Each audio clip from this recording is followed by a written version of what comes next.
morning. Good morning. When I looked at today's subject, I started thinking, I said, Lord, I'm sunk without you. This was one of those subjects where I had no clue what I was going to do. Again, it's the women of faith, and the three names that are there. One is Eunice. How many of you know who Eunice was?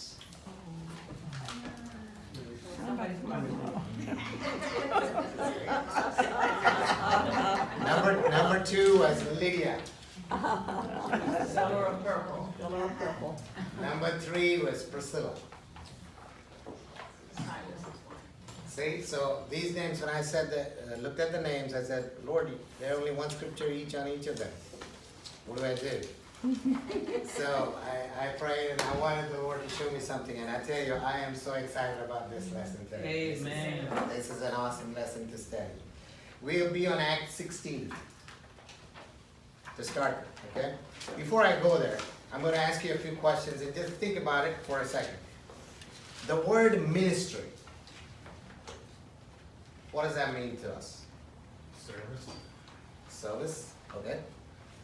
The concept of service, right? And a minister is someone, if you look at service, when you look at a minister is someone who runs errands, who cleans, who tends to the need of others, right? The Greek word diakonos actually means deacon, or deacon, right? So these are the characters of a deacon. And it's strongly mentioned in Acts chapter 6 about the deacons, right? And when the apostles in Acts 6, they set aside 7 men, they selected 7 men to serve the people or take care of the needs of the people. Okay? Now here's where a lot of mistakes we make in terms of understanding this concept of being a minister. Okay? I'll tell you how. You know I love talking about grace. So, 9 times out of 10 when you serve, if you are serving as a servant, you're in law.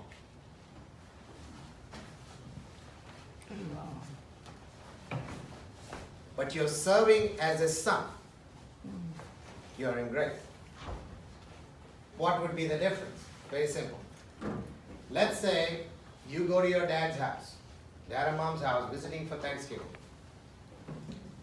You see a lot of things out of whack. Okay? Let's say the yard is not good. Let's say things in the kitchen are not good for women.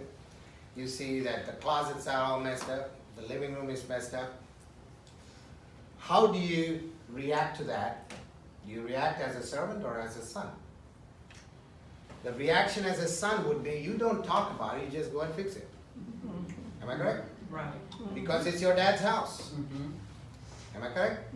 But if you were a servant, you would try to follow the rules of the house, the way they want it, you're going to put it. You're going to do it. A servant always will go by law. Make sense? Think about it. But a man who knows he's the son, he's actually the inheritance. This is his inheritance. If he knows that, he will never ever act like a servant in his home. That's grace. So the reason I'm saying this is when he talked about ministry, we all do different things for church, in church, right? So our attitude should never be as a servant. It should always be as a son. Because we are sons and daughters of God. And we are joint heirs with Jesus. He's our brother. Amen. And we are the heirs to the kingdom. Amen. So we have no business to be behaving like servants. But We- you're brought up. Hmm? You're brought up with that word, be a servant. Serve your church, you know. Yeah. Till Jesus came. think, No, biblically, I'm talking biblically. okay. If we are still doing what we did before Jesus came, we are still in law. There are so many churches who are still in law. We have not entered the grace which Jesus brought. That's why Jesus washed the disciples' feet. Not because he was a servant. To let them know, you are equal with me. You are my joint heirs. You should do it unto each other. It's not demeaning to wash your brother's feet. In law, a Pharisee would never do it. That's right. A Pharisee will never wash somebody else's feet because it's against his law. You see, unfortunately today, there are a lot of churches, we are in the same boat. We are still in Pharisee mind. It's sad, but it's true. Last week when Sister Sandy was talking about something, she was talking about how do we recognize somebody who walks into your church? How do you react to that? I was in a church where a beggar walked into our church. And that beggar had pants with his fly open, shirt completely tore, and he had it like this, and he stank like you wouldn't believe. He walked into the church and he sat in the last pew. Before we knew it, everybody vacated that place around him. And in 10 minutes, 6 ushers came and walked him out. Oh, have mercy. That's the status of church today. We are still in law. Grace doesn't teach you to do that. I was in the pew next to him, right there, next in that same pew. And I was shocked. I said, what the heck is going on? I mean, all the ushers just beeline into this guy. Straight. They all came there in seconds. Threw him out. Have mercy. That's crazy. That's all law. You're still in law. I had another pastor. After that church, I went to the next church where I was with that pastor for a long time. He's one of my favorite pastors. His daughter, he had 2 daughters, the older one. Every Sunday would bring kids with purple hair, spiked hair, earrings, nose rings, everything. She would bring blue-haired kids, all kinds of kids who looked like, with tattoos everywhere. And she would bring them and make them sit in the front row. She did that. And that church, that's why I love that church. Everybody embraced every one of these kids. Do you know what happened? 3 of those guys became pastors. That is grace. Roy, I had a lady I was talking to, I worked with her husband, and she was very rough around the edges. She was a bar hopper, kind of, just kind of rowdy. And she told me that when she was younger, she so wanted to know who God was.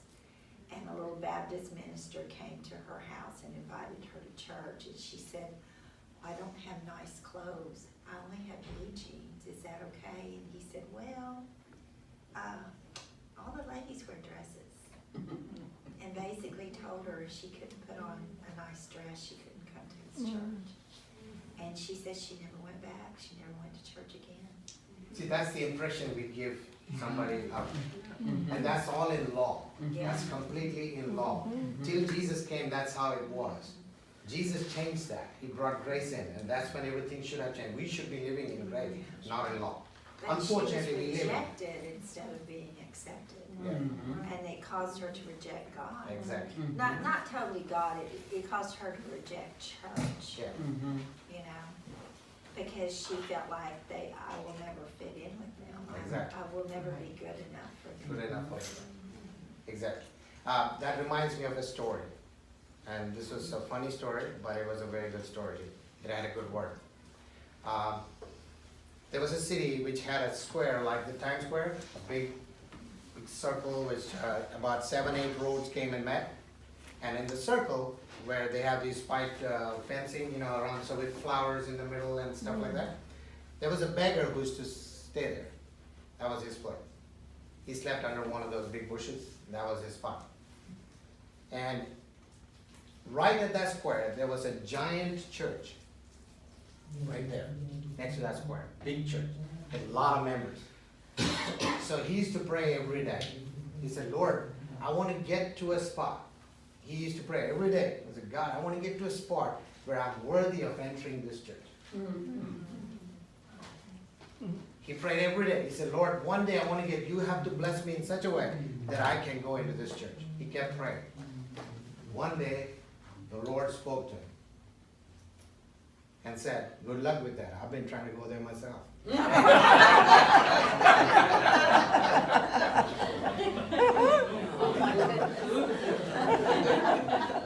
Unfortunately, that's how it is.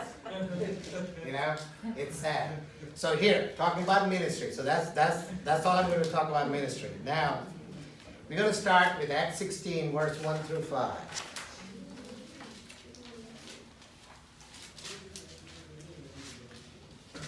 A couple of questions before we go there. Okay? From a biblical standpoint, okay, how is success in a ministry measured?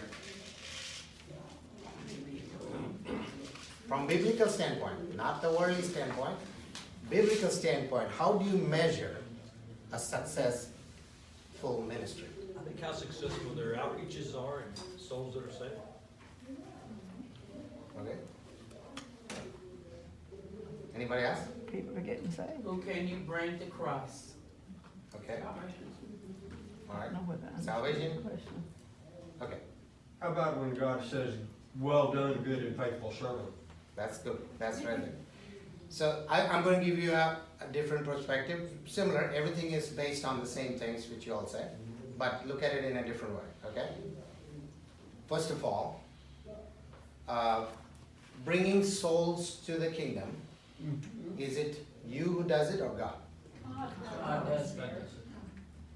God through you. Agreed, but God is the one who brings anybody to Jesus, right? We don't. That's right. So we cannot measure that as a success of my ministry by saying I brought this. No, God did. Right? Make sense? Okay. The other way, the only way I think we can measure success is how much of an impact you make in someone's life. Oh, yeah. How much of Jesus do people see in you? Right. Yes, Right. yes, yes. That is the measure of success. I can stand here and preach all day, right? Go back to the workplace and drop F-bombs after F-bombs. How much of an influence can I be?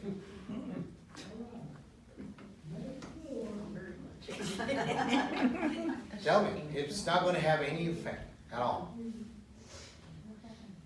We have to have grace in us so people can see grace in us Yes. and know that this is what I want to be. That's how much of an impact you should be to the others. Right. In this example, here's a lady, the impact she had on her son. How much of an impact Eunice had on her son, Timothy?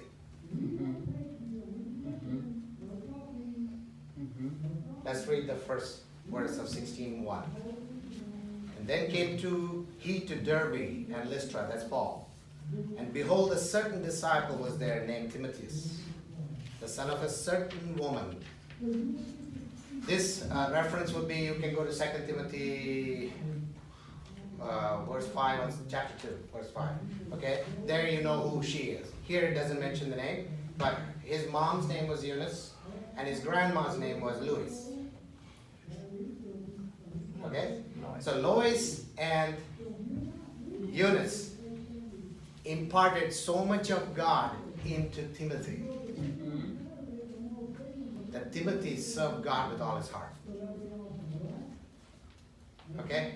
But you know what was his problem? His father was a non-believer. He was a Greek. So in a circumstance where the father is not a believer, can you imagine how hard or how easy was it for his mom to be such an influence as a godly mother? We see so many people with moms who are struggling because the father doesn't want to go to church, the father doesn't like you going to church, yet you have to make sure that your children do. So that's the kind of lady she was. Eunice made sure that Timothy never strayed and go after his father, Greek father's methods or ways. She did it. What an example she was. And the grandma too. So we all, as parents and as grandparents, have that role of being such an impact in our grandkids and our kids that they don't stray because of you.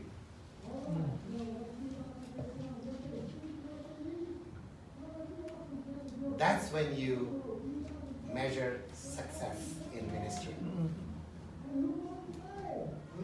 Your success in ministry in God is determined by what kind of fruits you bear. Make sense? Right? Okay. So now, this, let me give you some, I always give you some history and theory, so I'm just going to give you some of that before we go any further. Here it says his father was a Greek, okay? His mom was a Jew who believed. Okay, that's just that verse. We're going to sit on that. You know who introduced Paul to Timothy? Anybody guess? Who wrote the book of Acts? Luke. There you go. Luke was the one who introduced Paul to Timothy. Okay? Remember I told you some time ago, Luke was not only a doctor, a physician, he was also a scribe. And I also told you he was the only disciple who was a Gentile. Remember that? So Luke never had any barriers because of his background. So he brought Timothy, knowing fully well Timothy was not circumcised because he was a Greek, had a Greek father. Luke knew that, but he still knew that this guy was totally committed to God. This kid is awesome. So he brings him to Paul and says, here's a guy you are going to like. And he tells him, Jewish mother with a mixed parentage, young disciple. And Luke emphasized, he made sure that Paul knew that his mother was Eunice. She's a believer. Okay? And Timothy was, these are the things he told about Timothy. This you'll see in Acts 16 itself. You go further down and say. He talks about he was established in faith. Okay? Then he says, that is in verse 5 of the same chapter. It comes with that. Established in faith, number one. Number two, Timothy was knowledgeable in scriptures. He was a young guy who loved to study scriptures. Okay? Then he had a good reputation. Now these three things, again, is a measure of success in ministry. Yes. Right? What kind of a reputation do we have as a Christian? Right? Amen. Amen. Okay? So, he had a good report, it says. Now, here's something which not many people want to go into, but I'm going to go into that. Paul made him circumcised.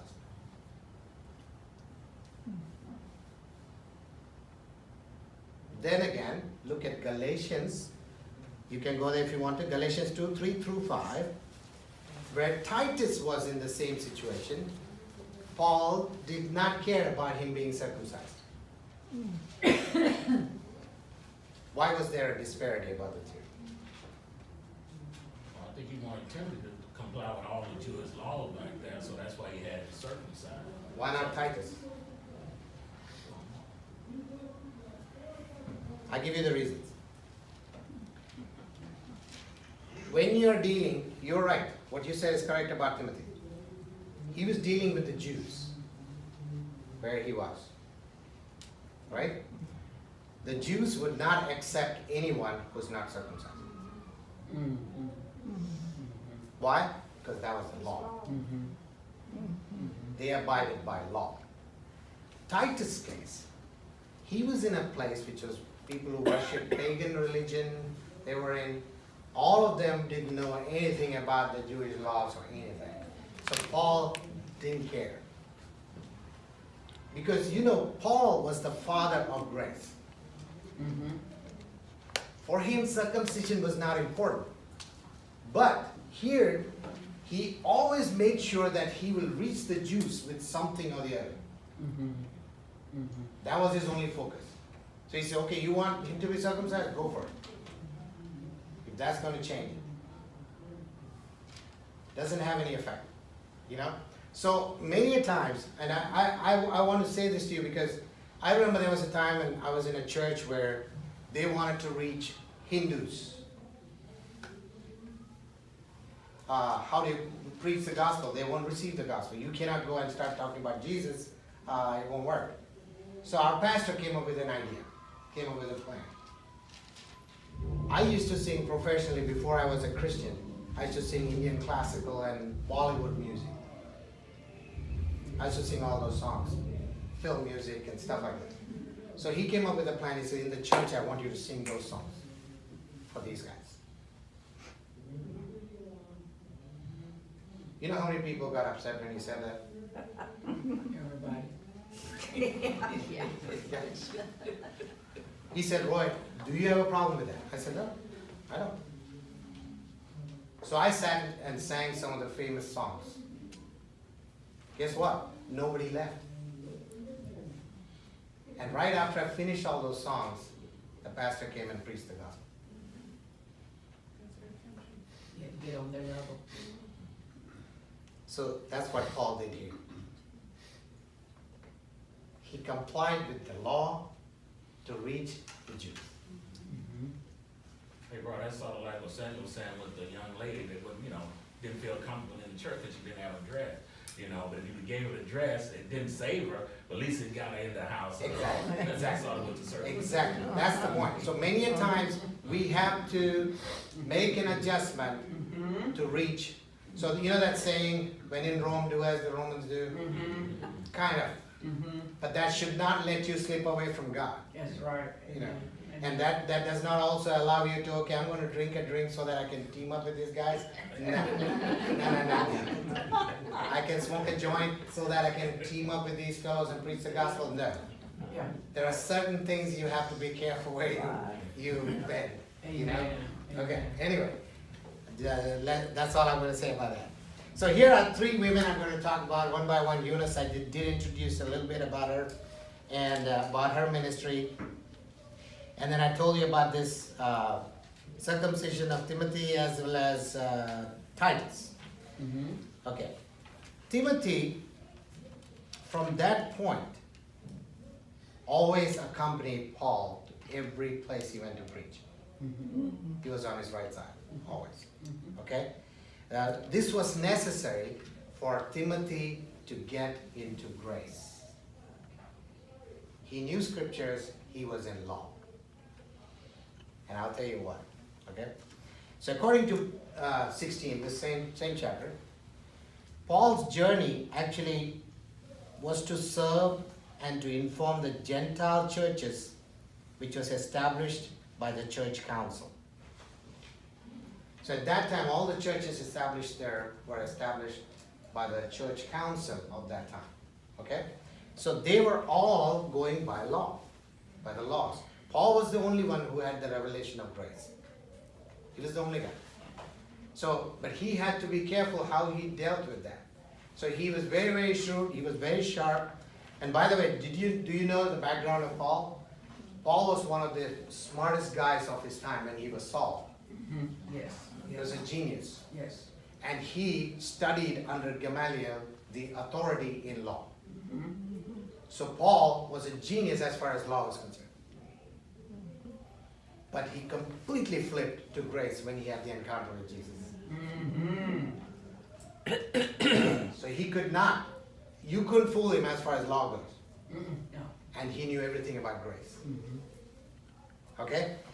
So now, Timothy's mom, his grandma was a big influence to him in knowing about scriptures, about the law. But Paul considered Timothy as his own son. Yeah. He treated him as his own son. Okay? And he taught him constantly about how to serve God in grace. What Jesus was, what Jesus did for us, everything. He taught him the gospel like we all know. Okay? And Timothy slowly saw what Paul was all about. And when he got to the point where he was doing everything Paul told him, you know, Paul was ready to let him loose. Okay? And he lets him loose. And the largest church that was formed out of grace teaching was in Ephesus, which came about from there. And Timothy became the first pastor of Ephesus, church in Ephesus. Okay? So, and God honored Eunice and Louis by bringing Timothy to that level. So anytime we do that, we are a good influence to our kids, our grandkids. God will honor you by blessing them to the level He wants them to be blessed. Okay? Okay. That's about, I'm going to stop with that. I'm just going to ask you a few questions here. It's a big subject. I thought it was a small one, but it turned out to be a big one.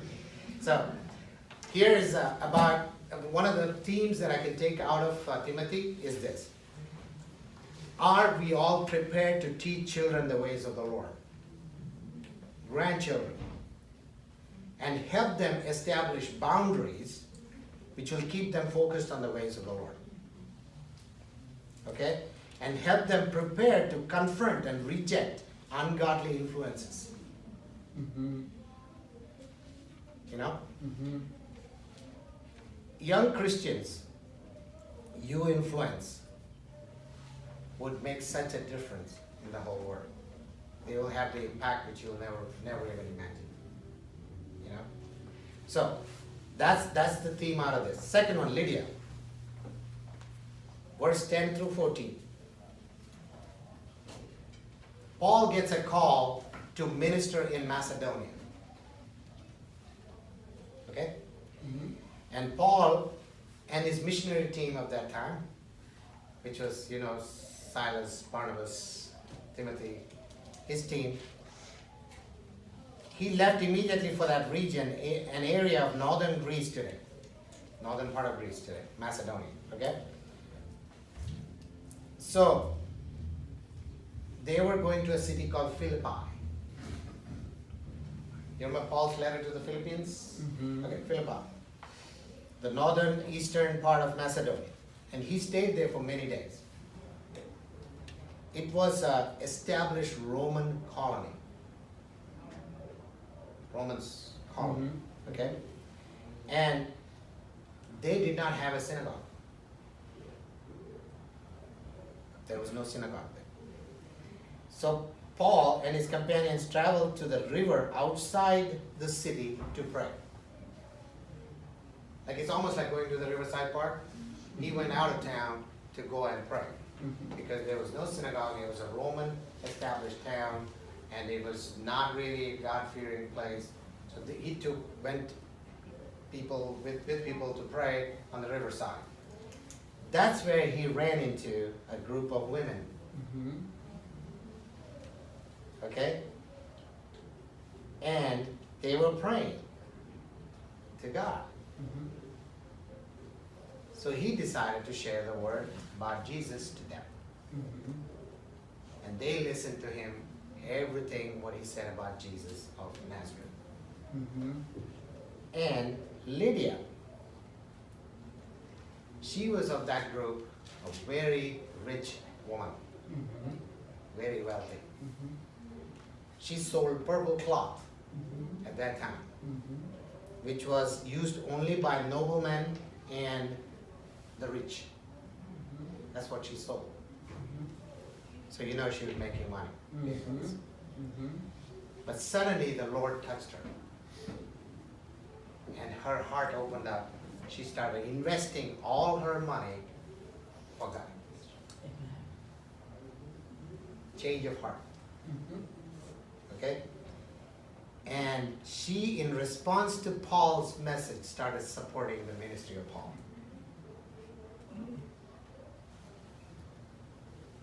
Okay? And then the act that she did, one of the biggest things she did, was her household, her home, became the believer's paradise. People got baptized, people were prayed on in her home. Her home became like the church. Okay, she just went totally for God. And it says that that was the beginning of the church in Philippi. She was the pioneer for starting the church in Philippi. She was responsible for it. Just because of that one message she heard from Paul. Grace. Okay? And because of Lydia's wealth and being such a successful businesswoman, her home became the most suitable place for Christians to gather, and Lydia provided hospitality. Philippian church was known for their faithful financial support of Paul. Okay? And the most prominent participant of that church was Lydia. So that's all I'm going to say about Lydia. I got 3 minutes to talk about Priscilla.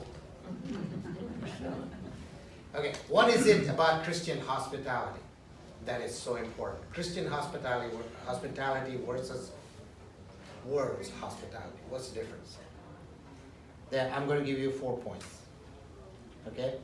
Christian hospitality, number 1, helping someone in need. Number 1. Number 2, visitation, hospital visitations, which we all do. I know, I'm not trying to critique anything, but I'm just telling you the points. Okay. Number 3, a caregiver of someone, right, who's sick or suffering. And number 4, hospitality should reflect the heart of Christ. Otherwise, it's in vain.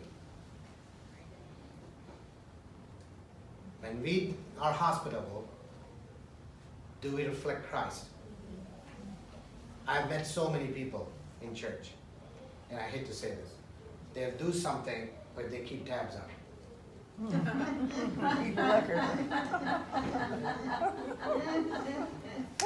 Last year I did that for that guy. He doesn't even look at me anymore.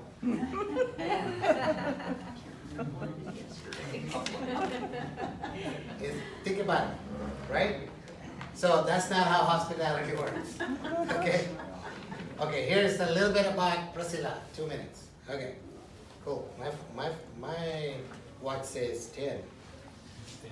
It is 10. That's slow. Anyway, we're fine. We're fine. We're fine. I got Stan here, so he'll cover for us.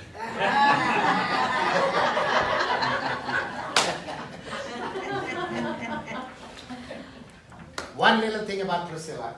Priscilla and Aquila were people who followed Paul, and they studied everything that he taught about Jesus, and they learned about grace, and they got to know about grace completely.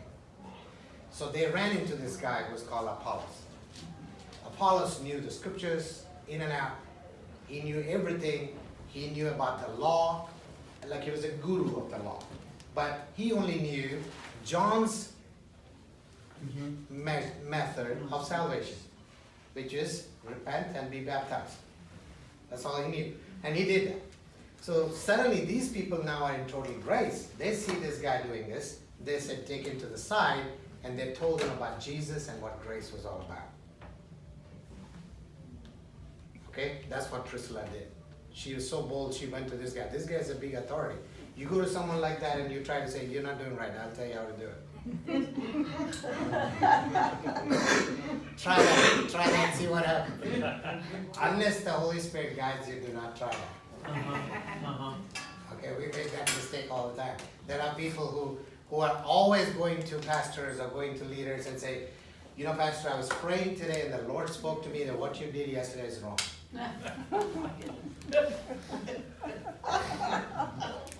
You don't want to try stuff like that. one of the things that, I'm gonna close with this, I'm gonna say that one of the things that you have to always value and respect is the office that a pastor carries. Yes, right. Amen. It's not the person, Amen. it's the office that you respect, which is ordained of God. Amen. We have no right to step in there and say, do this. We can't, Amen. unless you are holding the office of a prophet. Mhm. That's the only time you could probably do that, and you have to be recognized as a prophet, where you can do this. Okay? So I'm gonna close with that, and I'm gonna just read a few things here. Just as I said, always want you to understand this, I always want to share this, because my life completely changed when I understood what grace was. Total turnaround. Always remember, anytime you do anything for church or for somebody, anything, you are not a servant. You are a son and daughter of God. And think about how you would behave when you go to your dad's house or mom's house. That's how you should behave in the kingdom of God. We all are in the same house, same family. We belong to the same family. How do you behave with your brother and sister in your own home? That's how we should behave with each one of us. That's the Amen. behavior we should have. And we are not serving somebody else. We are being a family member with somebody else. Yeah. So anytime somebody has a need, you just step in and do it just like you're the older brother or the older sister. Or you see somebody hungry, yeah, I'll get you food. I got food in the house. Amen. Don't keep tabs on. Amen. Amen. All right? Okay, thank you.